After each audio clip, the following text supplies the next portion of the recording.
गुजरांवाला से खबर शामिल करते हैं। मियां जावेद भट्टू की रिपोर्ट के मुताबिक सियासी और समाजी शख्सियत और PP 65 के उम्मीदवार सरदार हक Nawaz Cheema advocate high court ने अपने इंटरव्यू में कहा कि मैं पहली बार MPA का इलेक्शन लड़ रहा हूं। मेरा माजी साफ है और इंशाअल्लाह ताला मैं इलाका में तरक्याती कामों का जाल बिछा दूंगा। मेरी इलाका के लोगों से अपील है कि एक बात का ख्याल रखें कि आप जिस शख्स को भी वोट दे रहे हैं वो आपके कीमती वोट का हकदार भी है कि नहीं। मेरी गुजारिश है कि आप सियासी उम्मीदवारों का पहले कैरियर देखें और इसकी तालीम देखें, फिर अपना कीमती वोट दें। उन्होंने कहा कि इंशाअल्लाह ताला मैं इलाके के लोगों के तावन से कामयाब होकर ना किसी ठेकेदार से कमीशन लूंगा और ना ही किसी पटवारी से कमीशन लूंगा। मेरी हल्का की आवाम से अपील है कि एक दफ़ा मुझे वोट देकर कामयाब करवाएं। मजीद जानते हैं मियां जावेद भट्टू की इस रिपोर्ट में। बिस्मिल्लाहिर्रहमानिर्रहीम। मेरा नाम सरदार हक नवाज चीमा है और मैं एडवोकेट हाई कोर्ट हूँ और मेरा तल्लक जनियाला बाग वाला गुजरांवाला से है। मैं PP 65 से इलेक्शन कंटेस्ट कर रहा हूँ और मेरी ख्वाहिश है कि जितने भी लोग 65 के मुझे सुन रहे हैं उनसे मेरी एक इल्तमास है कि वोट एक मुकद्दस अमानत है और अल्लाह के नबी पाक सल्लल्लाहु अलैहि वसल्लम ने फरमाया है कि अमानत को उसके अहल के सुपुर्द कर दिया जाए।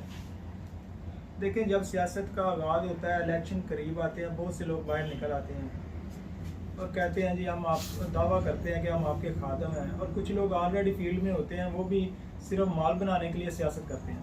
यकीन करें, मैं सियासत को इबादत समझ के करता हूँ। मेरी नज़र में अगर आप खालिक का कुर्ब चाहते हैं तो उसकी मखलूक से मोहब्बत करें तो आपको खालिक का कुर्ब हासिल होगा। तो मैं चाहता हूँ कि जब लोग आप वोट कास्ट करें तो कम से कम इस बात को ज़रूर जहन में रखें कि जो आपका रिप्रेजेंटेटिव होगा, जो आपका नुमाइंदा है, वो कितना तलीम याफ्ता है, उसका किरदार कैसा है, उसके मुआशरे में क्या अहमियत है और किस तरह वो लोगों के साथ डील करता है। और मैं एक बात अपने बारे में अल्हम्दुलिल्लाह कहना चाहता हूँ कि अल्लाह के फजल से मैं अल्लाह का एक आजिज़ सा और हकीर सा बंदा हूँ, क्योंकि अल्लाह को आजिज़ी वाले बंदे पसंद हैं और मैं आप जैसा ही हूँ। जिस तरह के आप इंसान हैं उस तरह मैं भी इंसान हूँ। जिस तरह आप हज़रत आदम अलैहिस्सलाम की औलाद में से, इस तरह हम सब मुसलमान भाई जो हैं सब इंसान हैं और सब बराबर हैं। और जो चीज़ सबसे अहम है इलेक्शन के दौरान होती है, जो वादे करते हैं, बिलीव करें कि मैं इस चीज़ पे यकीन रखता हूँ कि वौफू बिलअहदी इन्नल अहदा काना मसूला, और वादा पूरा करो, वादे के बारे में सवाल किया जाएगा।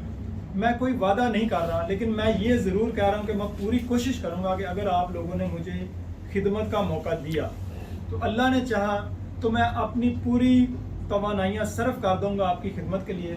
24 आवर 7 डेज़ आपके लिए हाजिर रहूँगा और इंशाअल्लाह ताला गवर्नमेंट लेवल पे अपनी पूरी कोशिश करूंगा कि जो भी बेहतरीन तरीके से आपकी मदद की जा सके, हल्के की मदद की जा सके, हल्के के काम आया जा सके, वो कर सकूं।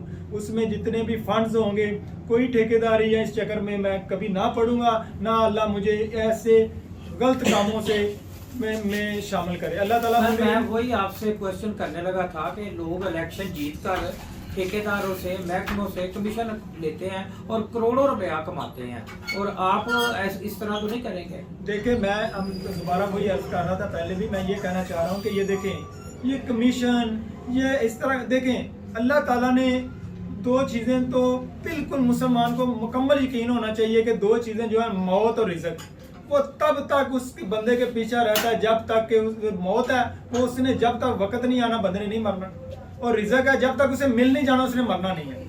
इसलिए मेरा बिलीव है कि जो रिज़्क अल्लाह ने मेरे मुकद्दर में लिख दिया है वो मुझे मिलकर ही रहना है। इसलिए मेरी अल्लाह से हमेशा दुआ है, मेरा हमेशा मेरी ये ख्वाहिश रही है कि अल्लाह ताला मुझे हलाल का और जायज़ रिज़्क अपनी जनाब से अता फरमाए, कि उसके पास बेशुमार खजाने हैं, और अल्लाह ताला मुझे ऐसी चीज़ों से, कमीशन से, ठेकेदारी से और इन चीज़ों से महफूज रखे। और अल्हम्दुलिल्लाह मेरी नीयत भी ये है, क्योंकि इन्नमल अमालु बिन्नियत, अमाल का दारोमदार नियत है। मेरा अल्लाह जो है समी भी और बसीर भी, और मेरी बात सुन भी रहा है, देख रहा है। मैं पूरी कोशिश करूंगा कि जो अवाम के फंड्स होंगे वो अवाम पे ही खर्च किए जाएं, वो जो पैसा होगा वो अवाम की अमानत होता है। तो जिस तरह वोट एक अमानत है और मैं अवाम से अपील कर रहा हूँ कि इस अमानत को उस अहल के सुपुर्द करें, इस तरह जो अवाम के फंड्स आते हैं वो अवाम की अमानत होते हैं, और मैं इंशाल्लाह इस अमानत को उसी तरह अवाम के ऊपर खर्च करूंगा जिस तरह के उसका हक है। अच्छा सर, अपनी क्वालिफिकेशन के हवाले से थोड़ा सा फरमा दें। जी, अल्हम्दुलिल्लाह मैंने MA LLB भी किया हुआ है, MA इस्लामियत किया हुआ है, LLB किया है, एडवोकेट हाई कोर्ट हूँ,